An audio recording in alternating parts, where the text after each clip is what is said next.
भूर्भुवः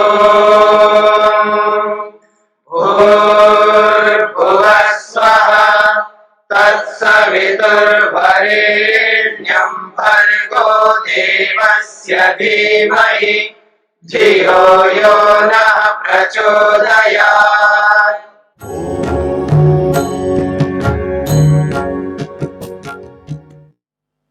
ठीक है जी, सूत्रार्थ लिखिएगा।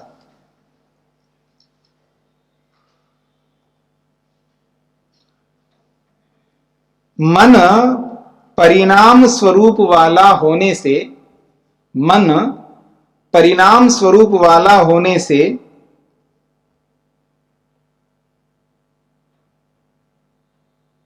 मन परिणाम स्वरूप वाला होने से व्यापक नहीं है।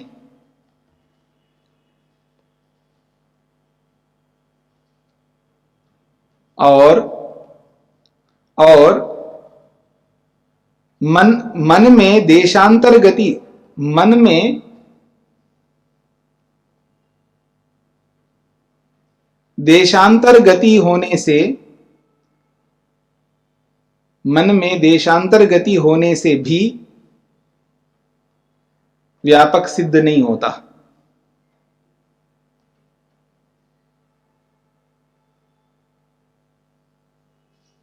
मन में कहो या मन के विषय में कहो, मन के विषय में देशांतर गति सुनाई देने से, ऐसा लिख सकते हैं। मन के विषय में देशांतर गति सुनाई देने से मन व्यापक नहीं है।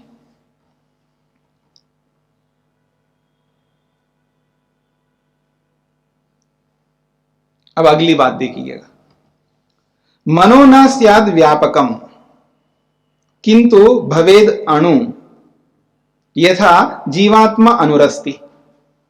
प्रश्नकर्ता प्रश्न कर रहा है, मनो न स्याद व्यापकम, अच्छा हम स्वीकार कर लेते हैं कि मन व्यापक नहीं है, किंतु भवेद अणु, फिर क्या हो, वो अणु स्वरूप है, एक देशी है। यथा जीवात्मा अनुरस्ति, जैसे जीवात्मा अणु है, वो भी एक देशी है, वो भी व्यापक नहीं है। स मोक्षे अवतिष्ठते, पर हमारा एक प्रश्न है, वो मोक्ष में भी रहता है। तद्वत मनो अपि स्यात् अनु मोक्षानंदम परिचाययेद, कहते हैं तद्वत उसी के समान मोक्ष में रहता है, तो मनोपि स्यात् अणु, तद्वत का मतलब है आत्मा के समान। जिस प्रकार आत्मा मुक्ति में भी जाता है, यहां भी रहता है, सब जगह रहता है आत्मा, तो मन भी तद्वत आत्मा के समान मुक्ति में भी रहता है और अणु भी है। और मोक्षानंदम परिचायेत, और मोक्षानंद का वो उपभोग करे। अत्र उच्यते, इस प्रश्न का समाधान किया जाता है। प्रश्न में क्या कह दिया उसने? मन को नित्य कह दिया है, क्योंकि मोक्ष में भी रहता है, यहां भी रहता है, हर जगह रहता है, तो इसका मतलब समाप्त तो हो नहीं रहा है ना। संसार में भी मन रह रहा है, मुक्ति में भी मन रह रहा है, तो तब तो समाप्त तो हो ही नहीं रहा है। ऐसा कह करके क्या कहना चाह रहा है वो? मन को नित्य सिद्ध करना चाह रहा है। यह है प्रश्न, प्रश्नकर्ता का यह प्रश्न है। वो ये कहना चाहता है मन मुक्ति में भी रहता है, यहां तो रह ही रहा है, जैसे हमारा रह रहा है। मुक्ति में जाए तो मुक्ति में भी रहेगा, वहां भी रहेगा, वहां से आए तो यहां भी रहेगा, यहां से जाए तो वहां भी रहेगा। इसका मतलब समाप्त तो होगा नहीं, जैसे आत्मा समाप्त नहीं हो रहा है, इसका मतलब नित्य है। तो आत्मा जैसे नित्य है, वैसे ही मन को नित्य सिद्ध करवाना चाह रहा है प्रश्नकर्ता।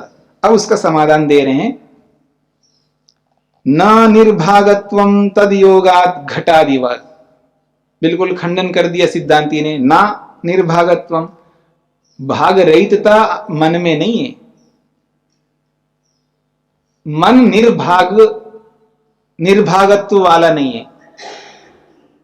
भाग समझते हैं ना, भाग अंश, मन अंशों वाला नहीं है, ऐसी बात नहीं है। मन तो अंशों वाला है, भागत्वम न, भाग वाला नहीं है ऐसी बात नहीं है, अर्थात भाग वाला है, ये कहना चाहते हैं। इसलिए कह रहे हैं न निर्भागत्व, क्योंकि निषेध दो है ना। निर्भाग में एक निषेध है और फिर ना एक निषेध है। जब दो निषेध होते हैं ना, इसका अर्थ होता है सुलटा। हाँ, मतलब उचित होता है, यथार्थ होता है। जहां एक निषेध होता है वहां निषेध होता है। जब दो निषेध लगाते हैं ना तो फिर वह निषेध नहीं होता है, वह विधान होता है। निर्भाग का मतलब है भाग रहितता। निर्भाग का मतलब है भाग रहितता, अंश रहितता। और अंश रहितता ना, इसका मतलब क्या हुआ? हाँ, अंश सहित है, ये इसका मतलब है। तो आत्मा और मन जो है अंशों वाला है, भागों वाला है, निर्भागत्व उसमें नहीं है। और जो अंशों वाला होता है वो नित्य नहीं होता। कोई भी आप अंशों वाला लाइए जिसके अंश हो और वो नित्य हो, ऐसा हो ही नहीं सकता। पकड़ में आ रहे ना? ये कहना चाहते हैं न निर्भागत्वम, वो निर्भाग वाला नहीं है। क्यों? तद योगात, वो अवयवों से युक्त होने से। तद योगात का मतलब है अवयवों से युक्त होने से। और जो जो वस्तु अवयवों से युक्त होता है वो नित्य नहीं हो सकता। उदाहरण दिया घटादिवत, घड़े के समान। अनुत्वे अपि मनसो निर्भागत्वम भागराहित्यम नास्ति। कहते हैं अनुत्वे अपि मनसा, मन के अनुस्वरूप होते हुए भी निर्भागत्व वो नहीं है।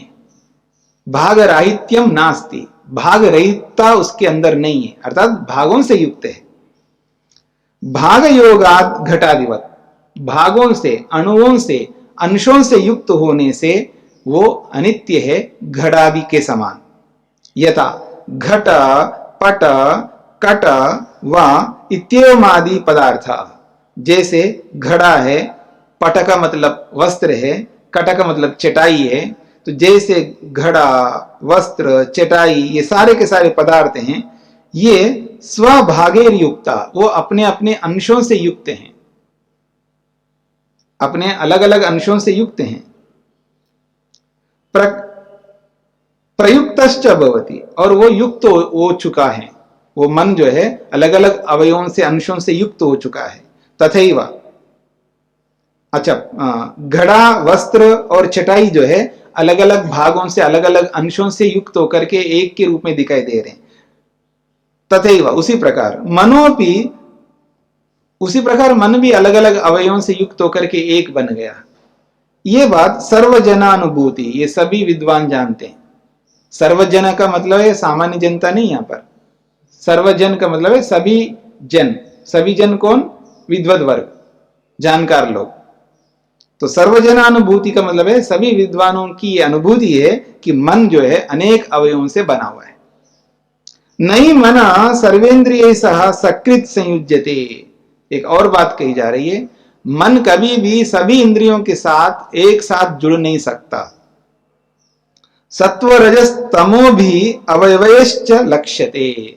और वो मन कैसे बना है? तो उन्होंने कहा सत्व, रज और तम, इन अवयवों से वो लक्षित होता है, जाना जाता है, पहचाना जाता है कि मन सत्व से, रज से और तम से उत्पन्न हुआ है, ऐसा लक्षित होता है, यानी जाना जाता है। ये कहना चाहते हैं। सूत्रार्थ लिखिएगा।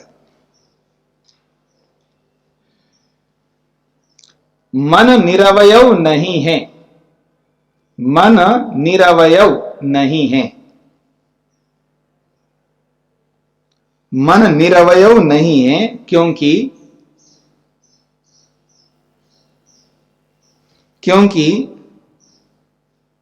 मन में अवयवों का योग होने से, क्योंकि मन में अवयवों का योग होने से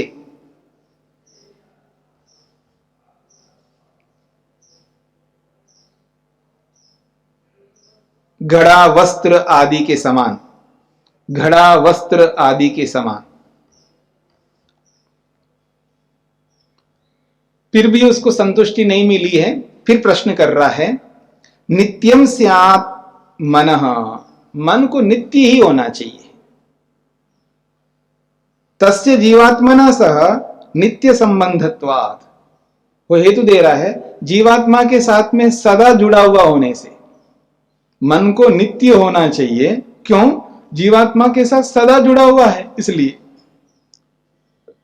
मोक्षानंद अनुभूति निमित्तम भवेद, और वो मोक्षानंद का भी कारण बने मन। इति आकांक्षाएं उच्यते, इस आकांक्षा में उत्तर दिया जा रहा है। मन को नित्य होना चाहिए, क्योंकि जीवात्मा के साथ में वो सदा ही जुड़ा रहता है, नित्य संबंध है उसके साथ में। इसलिए मोक्ष आनंद की अनुभूति भी वो मन ही कराता है, उसी के साथ में मोक्ष आनंद की अनुभूति होती है, होना चाहिए। इस बात को लेकर के आकांक्षा हो रही है, तो उसका समाधान कर रहे हैं। प्रकृति पुरुषयो अन्य सर्वम अनित्यम। अरे मन की बात तो क्या, मन को छोड़ो। आत्मा और प्रकृति ये दो चीजें हैं, आत्मा से दोनों को ले सकते हैं। जाति में आत्मा शब्द का ग्रहण किया है, तो आत्मा परमात्मा एक ही जाति के तो आत्मा में आ जाएंगे। तो आत्मा और पुरुष इन दोनों को छोड़ करके सर्वम अनित्यम, बाकी सब अनित्य हैं। तो यही कहना चाह रहे हैं, प्रकृति पुरुषयो अन्यत, प्रकृति और पुरुष इन दोनों से अतिरिक्त सर्वम अनित्यम, सब कुछ अनित्य है। प्रकृति पुरुषाभ्याम भिन्नम सर्वम वस्तु जातम खलु अनित्यम। कहते हैं प्रकृति और पुरुष इन दोनों से भिन्न सर्वम वस्तु जातम, जो कुछ भी वस्तुएं हैं वो सब के सब अनित्यम, वो सब के सब अनित्य हैं। नहीं नित्यम अस्ति, वो नित्य नहीं हो सकते। किम मना एव अनित्यमिति, आप मन को ही अनित्य क्यों बता रहे हो? किंतु प्रकृति पुरुषो विहाय, प्रकृति और आत्मा को छोड़ करके मनादिकम सर्वम अनित्यम, मन सहित जितने भी पदार्थ हैं वो सब के सब अनित्य हैं, ये कहना चाहते हैं। सूत्रार्थ, प्रकृति और पुरुष, प्रकृति और पुरुष इन दोनों से भिन्न, प्रकृति और पुरुष इन दोनों से भिन्न मन बुद्धि आदि सभी पदार्थ अनित्य हैं।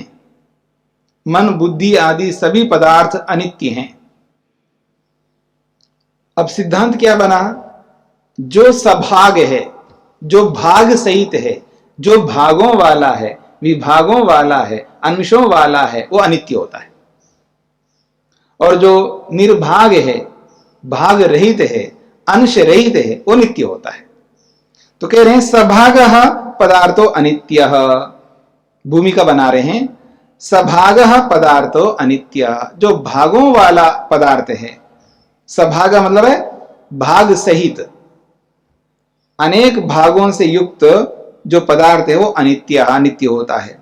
प्रकृति पुरुषो न सभागो, प्रकृति और पुरुष जो है ये भागों वाले नहीं है, प्रकृति भी नहीं है। हाँ, याद रखना, प्रकृति भी सभागों वाला नहीं है, वो भी निर्भाग वाला है। इसलिए कह रहे प्रकृति पुरुषो न सभागो, प्रकृति और पुरुष ये भी भागों वाले नहीं है। इत्यपि दर्शयति, इस बात को सूत्र के माध्यम से स्पष्ट करते हैं। किसी के मन में है क्या प्रकृति सब भागों वाला नहीं है? इस बात का कोई विरोध कर सकते हैं? आप में से किसी को ऐसा लग रहा है कि नहीं प्रकृति तो सब भागों वाला है, ऐसा कह सकते हैं आप?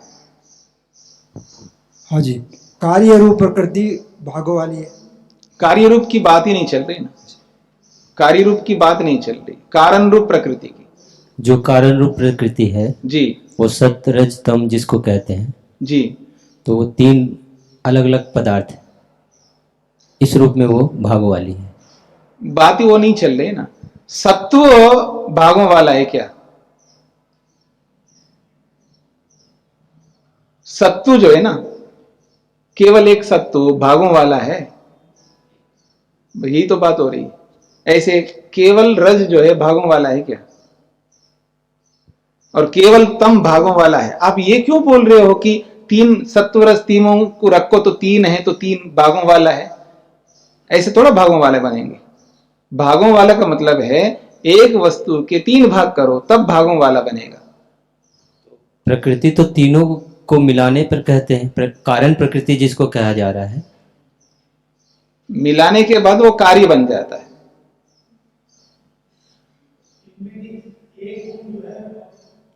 एक जब व्यक्ति बोल रहा हो तो दूसरा नहीं, आपका भी नंबर आ जाएगा।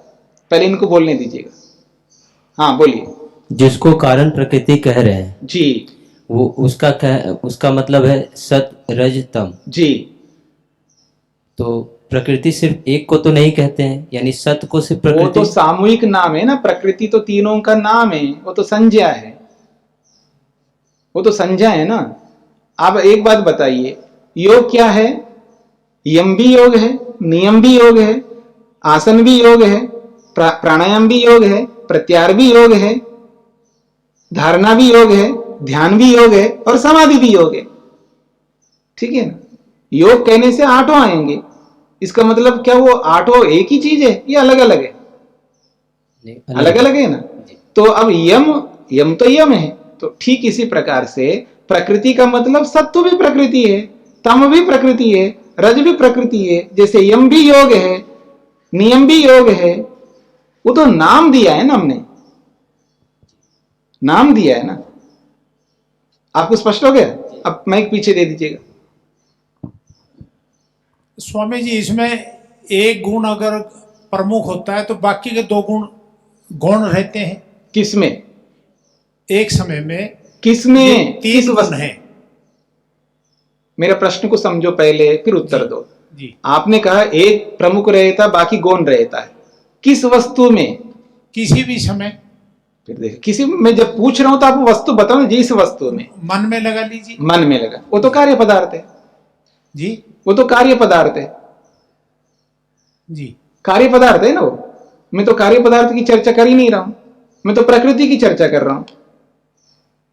मैं सत्व की चर्चा कर रहा हूं, रज की चर्चा कर रहा हूं, तम की चर्चा कर रहा हूं। क्या वो भागों वाला है? उत्तर दीजिएगा ना। तो तीनों प्रकृति में तीनों का अपना प्रमुख स्थान है। तीनों एक ही शक्ति के हैं तीनों, या इनमें? नहीं, सत्व अलग है, जी, रज अलग है जी, और तम अलग है। शक्ति के हिसाब से तीनों की बराबर की शक्ति है या कम बत्ती है? तीनों की बराबर शक्ति है। जी, जब वो अलग अलग रहते हैं ना, जी, तो बराबर ही शक्ति है। सत्व की जितनी शक्ति है वैसी शक्ति तम की है, जैसी तम की है वैसे रज की है। आप जो बोल रहे हैं ना, आप इस बात को समझ करके बोलिए। आप कार्य पदार्थ को दिमाग में रख रहे हो और बोल रहे हो कारण पदार्थ के विषय में। कार्य पदार्थ में तो कोई मेरे को आपत्ति नहीं है, तीनों बराबर नहीं रह सकते। आप ये कहना चाहते हैं? तो आप में और मेरे में कोई विरोध है? नहीं है ना। जी। तो फिर प्रश्न क्यों करना है? आप प्रश्न उस पर करिएगा ना जो मैं कहना चाहता हूं। मैं कारण पदार्थ की बात कर रहा हूं। तो सत्व अपने आप में सत्व है, परिपूर्ण है, उसके अंदर अवयव नहीं है, वो एक ही है। एक सत्व को ले लो, उसके अवयव नहीं है। एक रज को लो, उसके अवयव नहीं है। एक तम को लो, उसके अवयव नहीं है। तो तम को मैं प्रकृति बोल सकता हूं, रज को प्रकृति बोल सकता हूं और सत्व को प्रकृति बोल सकता हूं। ये तो संज्ञा है। तीनों का सामूहिक नाम है प्रकृति। तो एक को भी प्रकृति कह सकते, दो को भी प्रकृति कह सकते, तीन को भी प्रकृति कह सकते। जैसे मैंने उदाहरण दिया ना योग का। योग का मतलब क्या है? यम है। यम को भी क्या यम को योग नहीं कह सकते? आसन को योग नहीं कह सकते? प्राणायाम को योग नहीं कह सकते? आठों को एक साथ भी योग कह सकते हो, एक एक को भी योग कह सकते हो। ये तो संज्ञा है योग। पकड़ में आ गया आपको? पकड़ में ना आए तो आप हाथ खड़ा करके प्रश्न कर सकते हो। तो मेरा प्रश्न था कि क्या जो मूल सत्व है उसके अवयव होते हैं? नहीं होते ना। अब आप उत्तर दीजिएगा, माइक से उत्तर दीजिएगा। ठीक है जी। नहीं ठीक, ये उत्तर नहीं है। नहीं, आपकी बात ठीक है। आप ये कहें नहीं होते या होते, एक उत्तर आना चाहिए। नहीं होते। बस हम तो यही कहना चाहते हैं। अब आपको स्पष्ट हो गया उत्तर? जी। और आप जो बता रहे हो कार्य पदार्थ को लेकर के बता रहे हो। कार्य पदार्थ में तो तीनों होते हैं और सावयव होता है, वो अवयवों वाला होता है। कोई भी कार्य पदार्थ निरवयव नहीं होता। निरवयव का मतलब है जिसमें कोई अवयव ना हो। वो एक ही होता है, इकाई होती है, इकाई जिसको इकाई कहते हैं ना, वो एक होता है, उसमें दो तीन नहीं होते, वो एक ही चीज है जिसको आप इकाई कहते हैं, व्यक्ति कहते हैं। व्यक्ति में अवयव नहीं होते, याद रखना, इकाई में, जिसको एक कह रहा हूं मैं। हां, आप समुदाय को एक कह सकते हो, समुदाय को एक कह सकते हो, मोटी भाषा है, क्योंकि उसमें बहुत सारे अवयवों को आपने अवयव ना मान करके व्यवहार के लिए एक बोल दिया, वो एक अलग बात है। उसमें कोई कम कोई ज्यादा हो सकता है, तो मन में सत्व ज्यादा हो सकता है, तम कम हो सकता है, रज कम हो सकता है, इसमें मेरे को आपको कोई विवाद नहीं इसमें, वो तो कार्य पदार्थ है। मैं तो कारण पदार्थ के अवयव होते हैं क्या, ये प्रश्न था। इसका समाधान सीधा ये है कि कारण पदार्थ के अवयव नहीं होते, इतनी सी बात है। हाँ, आप बोलिए। ऐसे कुल मिलाकर के 5 हो गए सब, क्या? परमात्मा, आत्मा और सत्व, रज और तम, तो पदार्थ 5 हो गए जो नित्य है। हाँ, उसमें कोई आपत्ति नहीं है, उसमें कोई आपत्ति नहीं। हम तो उसको ऊपर 2 कहा गया है ना, इसलिए। हाँ जी, ऊपर प्रकृति और पुरुष, इन दोनों को के अलावा बाकी सब अनित्य है जी। तो यहाँ पर 2 शब्द जो आ रहा है ना, हाँ। इसलिए मन में प्रश्न आया। तो आपको परेशानी इसलिए हो रही है कि हमने प्रकृति से तीनों को ग्रहण कर लिया और आप प्रकृति से एक पकड़ रहे हो, तो ये परेशानी है और कुछ नहीं है। आप समझ नहीं रहे ना मेरी बात को, फिर भी आप दूसरे में जा रहे हैं। जो मैं कहना चाह रहा हूं उसको पकड़ो ना। मैं ये कहना चाह रहा हूं, प्रकृति शब्द से आप एक ही वस्तु को पकड़ रहे हो, और हम प्रकृति शब्द से सत्व को भी पकड़ रहे हैं, रज को भी पकड़ रहे हैं, तम को भी पकड़ रहे हैं। तो समस्या क्या आ रही है? हम प्रकृति शब्द से समुदाय को ले रहे हैं और आप प्रकृति शब्द से एक को पकड़ रहे हो, इसलिए आप 5 बोल रहे हो। हमें क्या आपत्ति इसमें, 5 बोलो आप, ठीक है ना, हमें कोई आपत्ति नहीं। लेकिन 2 को छोड़ करके सब अनित्य है, इसमें कोई दोष नहीं है, क्योंकि एक पुरुष है और एक प्रकृति है। जब एक प्रकृति बोले तो नहीं जी, प्रकृति एक नहीं है, वो 3 है, ये अब आप ये नहीं बोल सकते। जब तीनों का हम एक बना दिया, उसको एक ही नाम से बोल रहे हैं, तो आपत्ति क्या है? इसमें कोई आपत्ति नहीं है ना। योग एक है या अनेक है? एक है। आप फिर प्रश्न करते योग के भेद कितने हैं, तब हम बोलेंगे 8 भेद हैं। हां, अब पकड़ में आ रहे हैं ना। तो समुदाय के रूप में जब हम बोलेंगे तो वो एक होगा, जब अवयवों के रूप में बोलेंगे तो वो जितने अवयव होंगे उतने बोलेंगे, इसमें कोई आपत्ति नहीं। इसलिए वो जो बोलना चाह रहे हैं ना, प्रकृति और पुरुष को छोड़ करके सभी अनित्य हैं, तो बिल्कुल ठीक कह रहे हैं, उसमें कोई दोष नहीं है। अब स्पष्ट हो गया? चलिए जी आगे। तो सभाग पदार्थो अनित्य, सभाग पदार्थो अनित्य, जो भागों वाला होता है, अवयवों वाला होता है, वो अनित्य होता है। प्रकृति पुरुषो न सभागो, जो प्रकृति है और जो पुरुष है वो भागों वाले नहीं है। इत्यपि दर्शयति, इस बात को अगले सूत्र में स्पष्ट किया जाता है। न भाग लाभो भोगिनो निर्भागत्व श्रुते है। वो कहते हैं न भाग लाभ भोगिना, जो भोगी है, भोगने वाला है, उसके भाग नहीं होते हैं, उसके टुकड़े नहीं होते हैं। भोगने वाला जो है ना, उसके कोई टुकड़े नहीं होते, उसके कोई विभाग नहीं होते। क्यों? निर्भागत्व श्रुते, वो भागों वाला है ही नहीं, तो कैसे टुकड़े कर सकते हैं आप? ये बात समझ में आ गई जी? भोगो अस्य अस्ति इति भोगी, तो कहते हैं भोग जिसका है उसको भोगी कहते हैं। तो आप भोगी है या नहीं है? हाँ, गर्व से कहो मैं भोगी हूं ठीक है ना। मतलब देखिए, दृष्टि के ऊपर निर्भर करता है, आप किस दृष्टि से उसको ले रहे हैं, वो दृष्टि पर सारा खेल है। बोलने वाला, कहने वाला किस दृष्टि से बोल रहा है, उसी दृष्टि को आप लेंगे ना, तो आपको कोई परेशानी नहीं है। लेकिन उसकी दृष्टि को ना पकड़ करके आप अपने ढंग से अर्थ लगाएंगे तो आपको परेशानी हो जाएगी। मेरे को कैसे भोगी कह रहे हैं, देखो जी, अपने आप को क्या मानता है आदमी। अरे हम भोग करते हैं इसलिए भोगी बताया जा रहा है, नहीं करते हो तो बोलो। आप उल्टा ही क्यों लेना चाहते हो उसको? बोलने वाले का अभिप्राय को भी तो समझो ना। ठीक है, तो इस दृष्टिकोण से भोग जिसका है उसको भोगी कहते हैं। वो कौन है? जीवात्मा, आत्मा है। आत्मा भोगी है क्योंकि वो भोगता है। क्या भोगता है? सुख को भी भोगता है, दुख को भी भोगता है, इसलिए वो भोगी है। तथा एक और बात है, भोग जिसका है वो भोगी है, जीवात्मा। अब दूसरी बात कह रहे हैं, तथा भोगो अस्याम अस्ति इति भोगिनी। भोग जिसमें है वो भोगिनी है। कौन है वो? प्रकृति है। तो शब्द वही है, भोगिन शब्द है, भोगिन। और भोगिन शब्द जीवात्मा के साथ जोड़ोगे तो भोग जिसका है उसको भोगी कहेंगे, ये पुल्लिंग में है।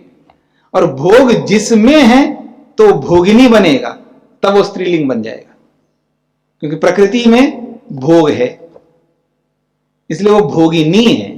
और भोग जिसका है वो भोगी है, क्योंकि भोग जो करने वाला है वो भोगी बनता है। अब भोगिन शब्द तो एक ही है, तो अब भोगिन और भोगिन ऐसा करके एक शेष कर दो, दोनों को एक बना लो। जैसे वृक्षः वृक्षः वृक्षौ ऐसा बनाते हो ना, तो ऐसे ही भोगिन भोगिन दोनों को मिला लो और एक ही शब्द बना लो, भोगिनः। एक शेष कर दिया, समाहार कर दिया यहां पर। तो इसलिए कह रहे हैं यहां पर, सूत्रे भोगिनः एकशेषत्वम सामान्येन एकवचनम च। जब वो दोनों को एक शेष करते हैं, दो शब्द ला करके एक को बचाते हैं और एक को हटाते हैं, एक ही से दोनों का कथन कर लेते हैं, दोनों का व्यवहार एक ही शब्द से ले लेते हैं, तो उसको एक शेष कहते हैं। ये व्याकरण का नियम है। ठीक है जी, मेरे को बोलना है कि ऋषि उद्यान में वृक्ष हैं, ये बोलना है, तो मैं एक ही शब्द का बोलता हूं, वृक्षाः सन्ति ऐसा बोल दूंगा। ऋषि उद्याने वृक्षाः सन्ति, अब एक ही शब्द का प्रयोग किया, वृक्षा। ठीक है ना, ये वृक्षा कैसे कह सकता हूं? तो मैं जितने भी वृक्ष है ना, उतने सारे वृक्षों को ले आऊंगा, शब्दों को, जितने वृक्ष है उतने वृक्ष के शब्दों को लाऊंगा, ला करके इकट्ठा बिठा करके सबको मिटा के एक को बचाऊंगा, सबको हटा दूंगा। ठीक है ना, अपने मन में मान लीजिए ऋषि उद्यान में 100 वृक्ष हैं, 100 नहीं है, ज्यादा है, एक बात कह रहा हूं मैं, ऋषि उद्यान में 100 वृक्ष हैं। ठीक है, अब 100 वृक्षों को मन में ले आऊंगा और उनमें से एक को रखूंगा, बाकी सबको हटा दूंगा, बाकी शब्दों को हटाऊंगा, उस एक ही वृक्ष शब्द के साथ में बहुवचन जोड़ दूंगा, तो वृक्षाः ऐसा बोलूंगा। ऐसा कहने से सारे 100 के 100 गृहीत हो जाएंगे। नहीं तो मेरे को ऋषि उद्यान में वृक्ष है वृक्ष है वृक्ष है वृक्ष है वृक्ष है 100 बार बोलना पड़ेगा मेरे को। अब ये 100 बार बोलने से बचना है मेरे को, यही काम है कि और कोई काम नहीं है क्या मेरे पास? इसलिए भगवान ने बुद्धि दी है, उस बुद्धि का प्रयोग करते हुए हम अनेक को एक बना करके बोल सकते हैं। इसको कहते हैं एक शेष। ये व्याकरण का नियम है। तो यहां पर आत्मा भी भोगिन शब्द से बोला जाएगा आत्मा को, और प्रकृति को भी भोगिन शब्द से बोला जाएगा। अब दोनों का प्रयोग हम नहीं करना चाहते हैं, एक का प्रयोग करना चाहते हैं, तो एक को हटाएंगे, एक को रख लेंगे। एक को रख करके इन्होंने एक को हटा दिया, इसी का नाम है एक शेष।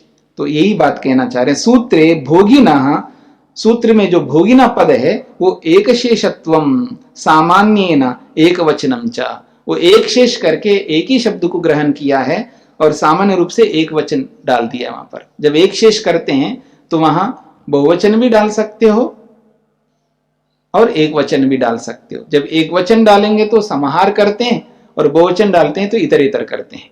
ये व्याकरण का अपना नियम है।